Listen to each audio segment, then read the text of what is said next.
Welcome to the stories that shape our community. My name is Trevor Moore, and I'll be your host in this Southeast Alberta podcast series where we explore the importance of putting local first and the power positive impact has on shaping our communities. These episodes are all about giving listeners a backstage pass as we explore the why behind these great local business stories. There's no one-size-fits-all approach in business, and these journeys are as unique as the people themselves. Our local guests will highlight the challenges, solutions, and philosophies they have employed to overcome adversity, showcase resilience, and have a positive and lasting impact in our community, not only today, but well into the future. This week, we tell the story of the Hat Brewing Company, and we have Kaiden Vancuren, general manager and owner, with us as we walk through some great stories. One of the things that really jumps out at me today, and I love it, is the fact that this has happened for years with the Indigenous people, is they tell stories to bring message and meaning together, and that is something that is pivotal in the whole business plan here is storytelling with the Hat Brew Co. Let's welcome Kaiden Vancuren. Kaiden Vancuren. I'm one of the co-owners of Hat Brewing Company, and I'm the general manager of the backside, so the brewery side of things. The brewery side of things. Yeah. I love it. Yeah. There's multiple sides here at Hat Brewing Company. This is great. Take us a bit to the operation. I mean, in the whole grand scope of timelines of a business, you're pretty new. Yes, very new. From having gone to the trenches of the business, you're 5 years in. That doesn't feel so new anymore, right? Yep. But take us through, what's the operation? I mean, what's the front side? What's the back side? Give us a little bit of the operational flow here. For sure. So we'll start with the front. So we have our full taproom, which is a full service kitchen. My brother, he runs it. He's a Red Seal chef. So yeah, he makes amazing food, all local ingredients. Most of our grain we give to a local farmer. We buy beef off him. So it's kind of like recycling in a way. Nice. Recycling. I love it. Yeah. I love it. Yeah. So then our taproom, we have a full store in there. You can buy merch, you can buy off sales and come and get food, do delivery and all that. We got a full patio and stuff. So that's like the front side operations. In the back here, we make the lovely beer. Everybody likes to drink, so. Absolutely. The figurehead of the whole equation. Mm-hmm. The back room. I love it. The people that are listening on video on audio need to catch a look at the video of some of the B-roll of the amazing facility in the background. I love some of the vats in the back. You and I had a conversation off camera before we got here. We talked about the old 80s movie Strange Brew with Bob and Doug McKenzie, and this room brings back some stories from that movie. I love it. Kaiden, tell us a little bit about yourself, your role. What does a day in the life of Kaiden Vancuren look like here at Hat Brewing Company? Kind of a jack of all trades in a way. I wish I was down on the floor a lot more, but mostly kind of computer these days. Kind of helping the sales team. We work with a company called Ethos Beer Distribution. They sell our beer through Alberta, Saskatchewan, Manitoba. We're now up in the Yukon as well. So kind of helping organize sales, sourcing ingredients, pushing the beer out the door, organizing the guys on the floor, scheduling all brews and Mitch, kind of making sure everything's working correctly and properly. So nice. So heavy on the logistics side of this puzzle. Yeah, pretty much. Yeah, there's a lot of logistics when it comes to beer. A lot of it's temperature controlled and stuff, and it has to be fresh. So it's a lot of logistics. A lot of logistics, and as well, you talked about in the room here. You look at so much of this. This was your own blood, sweat, and tears putting this in and setting this up. Take us through the process of getting this off the ground. I mean, it wasn't as though you just hired people and you showed up with a key and put the cash register on day one. Yeah. You had some wrenches in your hand. Oh yeah, it was, I don't even know where to begin for that. It was pretty crazy building this place. We were lucky enough to get our brewmaster, Mitch Dalrymple, there. He came out of Regina, brewery called Bushwhacker, and he's brewed there for about 16 years. So we had one experienced hand in the brewery, but my dad and I have never worked at a brewery before, so it was a lot of new stuff for us. But we actually had help from the Village Brewery. I have a company called MH. They came down and kind of helped us do our floor plan. But yeah, it was boots to the ground. Pretty much everything in here we put up ourselves. We put up all of our hangers, our steam lines. It was quite a rodeo. It took us about 6 to 8 months to get everything going. We were supposed to open in August, but that got pushed to December. But things happen. That happens a lot in the business world. For those out there that are new in business, those things happen for sure. I love that you dove in and you got yourself right into it and the building of the equation, not just figuratively behind the scenes building the business, but literally building the business. How important was that for you all when you started this business to get involved and really be right boots on the ground from day one? That's a big piece for a lot of entrepreneurs. Some it's by choice. Some it's by necessity, right? A lot of times we have to be our own equity getting into businesses and do those things. Take us a little bit through the strategy, the reason that you went that route, and what were some of the reasons that was important to you? It was a big importance for us. First off, it's good to know how everything works, how everything goes and stuff, and especially brewing. We got boilers in the back, air compressors, got a big chilling system. We have our fridges. There's a lot of things moving around. So you got to kind of know exactly what it goes. If something breaks down, it's easier to fix yourself. We did have lots of help from service people and stuff, but we did pretty much most for ourselves, and definitely helped us out along the way, because we've done 5 expansions now. So we built it the first one, so we knew we could keep going. So yeah, and I love it. Let's touch on that a little bit. The idea that getting involved at that basic level allowed you to really have your feel for everything in the operation, because that's important as a business. Sometimes when things go wrong, we don't know at all. And then even on the other side, we try to make changes, but we're not sure why it's being done the way it is. And the changes aren't good changes. There was something done on purpose originally, and we've maybe broken the system. So I love that you got involved in that respect. Now, I want to look back at this scenario. Take me through the timeline. From somebody is pretty much a lifetime hatter. I've been in the city for the vast majority of my adult life and most of my high school and formative years. There was no breweries here. And then all of a sudden it seemed like overnight, there was breweries, and I don't mean just brewery, there were breweries. And it was a big change. It's changed. And obviously things had changed. I'm not sure if you can elaborate a little bit on maybe the timelines as to why this wasn't here. Was there regulation changes that opened the doors for these types of operations in communities? Were there things that happened? What was the scenario that created this change with this culture of brewing in our region? Yeah, there's definitely been a huge boom in brewing in the last 5 years. When we first opened, there was 24 breweries in Alberta, and there's 138 registered ones now, just within 5 years. That's a huge, massive boom. Wow, yeah, that's huge. What spearheaded that? I think it's just more awareness about craft beer, but also there was regulation changes with the small brewers markup, so it made it easier for smaller brewers to come in. So it made the taxes a lot easier, so it made doors kind of open. Also, there's a big craft beer boom right now too, so that definitely helped. Especially Medicine Hat, we have the three great breweries here and 1 distillery, so it's been good. It's interesting when the breweries come together. You're seeing this culture in our community where people really love to meet at the brewing companies or meet at the distilleries and have the patio lunch on a Friday or those places. You had this, the regulations change. Take us into that world. What's the conversation? Where does this seed blossom where you're like, let's do this. Let's do a brewery? Well, we planned it for about 5 to 6 years, I'd say. I was fortunate enough when I was younger to travel a lot, especially when I was 18 to 25. I traveled a lot over Europe and a lot of places. And one of the first things you always do is go to the local craft brewery, because that's where you hear local stories, and you hear local ingredients, and you hear all this local stuff. So that was my favorite part of going to these small towns and going to these old breweries, and they've been around for 100 years, and just hearing all these old stories they have. And pretty much all the beers, there's a story behind them and history behind them, and I just loved that. I thought that was one of the favorite parts of traveling. So we opened up this place. We were lucky enough to meet up with Tag Concepts, and they came up with the MH Brewing Company, and that's all about history too. So we kind of very, very fortunate to be able to pass on MH history throughout Alberta and Saskatchewan and beyond, kind of thing. So we like to say it's a history. We have a history lesson in every can of beer. I love it. I love it. Every drink, every cocktail, every meal, everything has cultural significance in a lot of respects, or historical significance, and even in the naming of them and those types of things. What are some of the things? Obviously. What are some of the beer names? What are some of the fun ones? What are some of the ones that you really love? The Hatfield Blonde is probably my favorite one, because Hatfield Blonde was about it was a huge drought back in 1912, and then they found this rainmaker to make it rain. So they built this big shed thing. The guy's last name was Hatfield.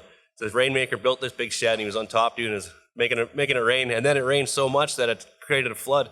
And then so they tore the whole shed down. They said no more rain. So did you build a second brew about the flood? Yeah, we should have. Yeah, exactly. The follow up to the first one. I love it. Yeah, but our IPA I like a lot too, because it's called Industrial Ave IPA. Industrial Ave's still around today. That's the street the first brewery was on in 1912. So yeah, it's pretty cool. Nice. So lots of history. I mean, we have a great city of history. If you walk through downtown, whether it's the Brick or just some of the old historic buildings in general, some of the Cypress Club and these places, we have such amazing history. We really do here. Yeah, it's cool. The Esplanad's been great for the archives too. It's really helped us out with our stories and stuff. And it's a lot of fun when we plan a new beer.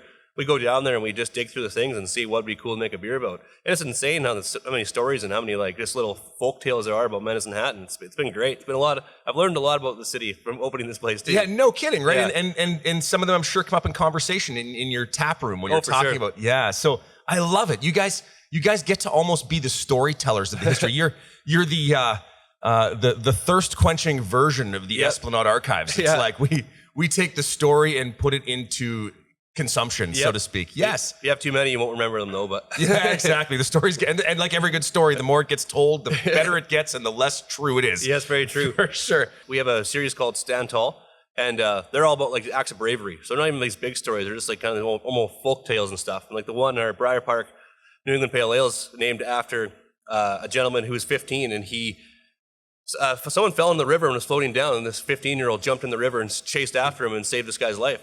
Yeah, nice. Act of bravery back in the day. So it's pretty cool finding these old stories and just bringing them back to life. So let's look at this scenario. I think one of the things that really excited me about talking with you and something that we can draw out for the entrepreneurial listeners is the thing that I find is quite interesting is that not only were you tasked with starting a new business, which is no small task. I mean, starting a new business is filled with lots of stress. It's filled with its frustrations, and it's filled with its moments of victory too, but it's a roller coaster ride, right? But if that wasn't enough, you were also at the same time sort of putting an industry on the map. Yep. So you were having to sort of build an industry, so to speak, in this region while building a business. This niche really wasn't overly present here prior to. What kind of challenges did that present for you in how you guys moved yourselves forward? It was a big challenge, especially for Medicine Hat. So Hell's Basin opened up 4 months before us. So they kind of were trailblazers for this. And then we came into December 10th, 2016. And a lot of people still today haven't even tried craft beer because they don't trust it. They think it's just this hoppy stuff. And craft beer, we can make any type of beer. We make lagers to stouts we do make hoppy beer, but we make everything in between. So there's a lot of adversity for people even trying us out. A lot of people coming through our door for the first time. But it's kind of cool to see because they come in thinking they're going to hate craft beer. And they try like our Twin City lager and they trust it. And then 6 months later, they're drinking the heaviest stout you can think of. So I think that's getting the awareness out of what craft beer is and what kind of changed people's perspective of it. Because people always thought it was one thing, but once they come through the doors, it's a whole other world. So yeah, and it's really cool to see. Breaking down some of the barriers around beer itself. For sure. Right? Yeah, for sure. I think it was in 2018, Expedia put Medicine Hat as number 9 of the fastest craft beer growing city in Canada. Wow. Yeah, because we went from like pretty much 0 craft beer taps till we had like a 200% increase in bars. Because we had the 3 breweries open up. And yeah, so Medicine Hat was basically 0 craft beer, and now we have tons out there. It's great to see. I feel like the rest of Canada thinks we just drink beer and coffee. I think that's between those two. We have this exceptional broad swath of coffee shops everywhere, and we have these breweries. So yeah, I guess that's all we do is sit and we get together over beer and coffee around here a lot. I guess definitely. Apparently. 9th in Canada. How did that feel? It was awesome. It was pretty. Anytime you see Medicine Hat's name somewhere, it's great to see. Yeah.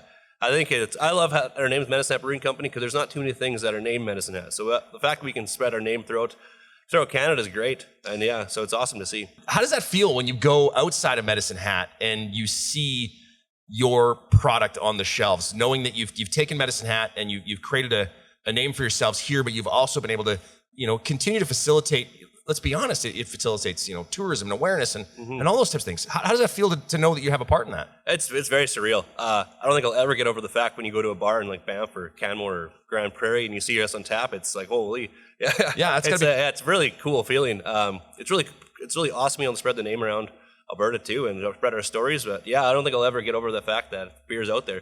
We've been doing a lot more market tours. Now it's kind of on the back burner of COVID. So going out and meeting a lot of people and going to stores, and it's crazy to see how much beer we have in stores. It's really good to see. Yeah, it's a lot of places, right? Yeah, it is. And that's just awesome. So what are some of the scenarios? I mean, obviously with multiple brewing companies coming in at the same time, and I know that so often, and I've seen some of the stuff that the breweries have done, and there is a bit of a brother-sister act there, isn't there? Oh, for sure. In that you take some pride. I mean, obviously you have your own business interests to take care of, but it seems that you've all sort of taken the approach of, let's not fight for our slice of the pie. Let's just grow more pies and we can all feast until we are full. How have you collectively as an industry, gotten together? What types of moments have you had with some of the other organizations or breweries where you've been able to really collectively have a stronger impact? Well, it's definitely a brother sisterhood for sure for craft breweries. We've done a lot of collaborations with Hell's Basement, Travois, Valley Brewing. We just did one with a brewery out in Victoria called Moon Underwater, their first British Columbia collab. They came here last week and brewed a beer, but there's definitely there's competition, but it's not, because we're all against the big guys, really. Like the craft beer, I think last year, the craft beer market share was about 9%, I think it was. So there's a lot of room to grow.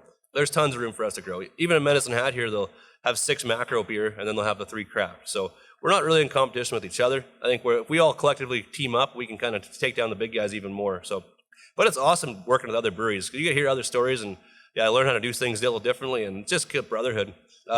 Alberta, we have a Alberta Small Brewers Association, and we put on this thing called Unity Brew every year. So it's when every brewery in Alberta gets together for one day.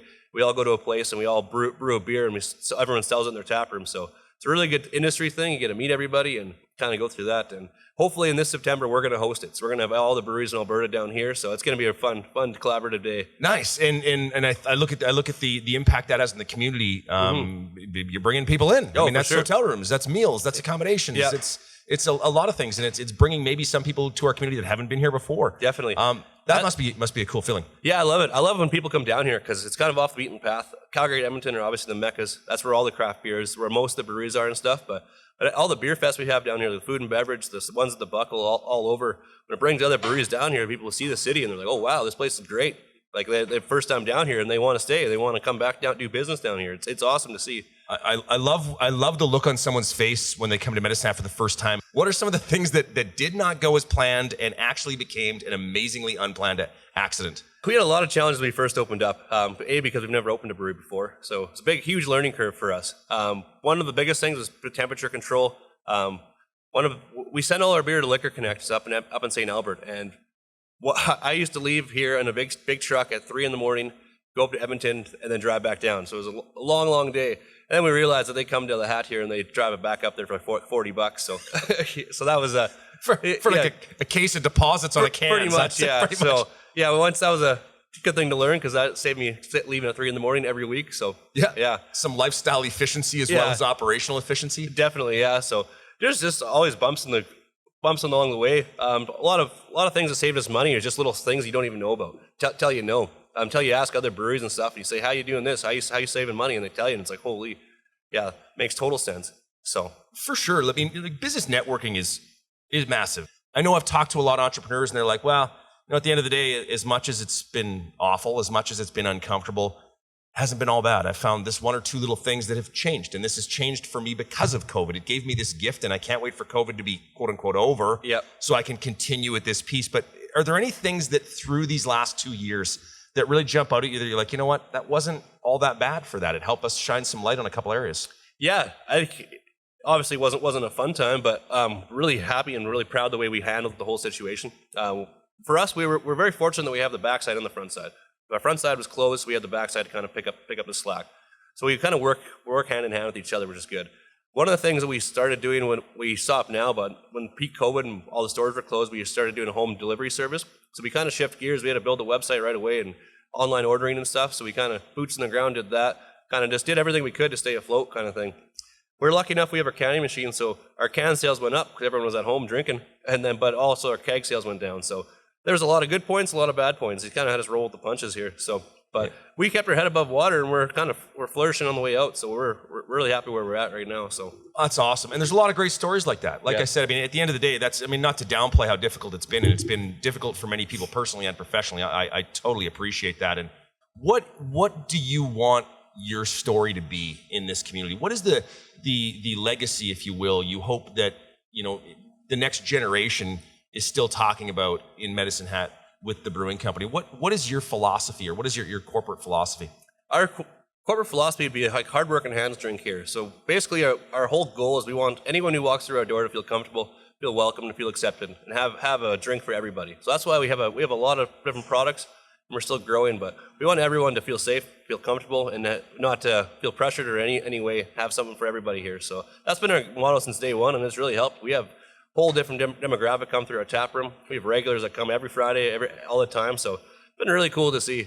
Yeah. Nice. Companies that are truly embedded in the community are embedded in so much more ways than just dollars and cents. For sure. What do you see the investment being in Medicine Hat from Medicine Hat Brewing Company? What is the non-dollars and cents investment? What do you pride yourself on being for the community? We pride ourselves on just being part of every aspect that we can of the community. The community supported us in so many ways, so we do whatever we can to give back. Right now, we're doing a thing called our Cheers program. So we pick local charities get nominated, and we pick one for each month, and then we have proceeds of our cask nights and food items go towards it each month. So it's kind of a different way to give back to the community. So, and it gives it more awareness to other programs and stuff. So we do whatever we can to help anyone out, really. I love it. That's fascinating that you can do that. It puts the hands in the charity a little bit as well to have a role in it and go. If you were to sit down with a new entrepreneur looking to come to the city of Medicine Hat, and you were to sell Medicine Hat in 1 or 2 or 3 points, what makes Medicine Hat unique? What makes Medicine Hat great as a place to do business, as a place to live, as a place to be embedded? The first off, I'd say the people. I think the people are great here. Like, they've supported us so much, and where we're at right now compared to where we thought we'd be is we're way ahead. So Medicine Hat's a resilient city. It really is. It's been through ups and downs and stuff, but we always come up ahead. I think the people are great. There's a lot of good investments going on here. I think it's a great city to do business in. People are really welcoming, and they're really open to new things and stuff. So yeah, I'd say it's a great city to do business. Kaiden, it has been amazing talking with you today. And thank you very much for being here with us, or I guess me being here with you is a better statement for it. As we sit in the room, again, I encourage everyone to hop on and watch the video portion of this. Some pretty cool stuff in the back, lots of great B-roll in this facility. And, I really appreciate you taking the time. And for those that are watching this now, this was taped at 7 a.m. Yeah. We needed to beat the traffic in here. Yeah, and for sure. So thanks for meeting us bright and early and getting up the energy to do it. And thank you very much for the coffee. Kaiden, any final words? No, thank you very much. It's been a lot of fun. Yeah. It's been great having you. I love good coffee conversation, and that was exactly what this morning was. So thank you to our podcast sponsor, the Medicine Hat District Chamber of Commerce, who's fueling the business community in Southeast Alberta. Through connections, support, and influence, they are driven to shape our community. Their hope is that this podcast will help fuel you and your passion for supporting local first. To learn more about the Medicine Hat District Chamber of Commerce or watch more episodes of the stories that shape our community, please visit the website, medicinehatchamber.com/stories that shape our community. In addition, please follow us on your favorite podcast streaming app so you don't miss any of the unique stories we share, the inspiring guests who share them, and the impact they have had in Southeast Alberta. Stories are all around us. We just need to connect and be able to share them. If you want to be featured on this podcast with a story of your business or organization, or you know a story that should be shared, please submit a nomination through the Chamber website. Thank you for watching or listening today. We look forward to sharing more stories with you that help shape our community. I'm Trevor Moore, the host of the Stories That Shape Our Community. I challenge you all, be sure to help shape our community through your own story.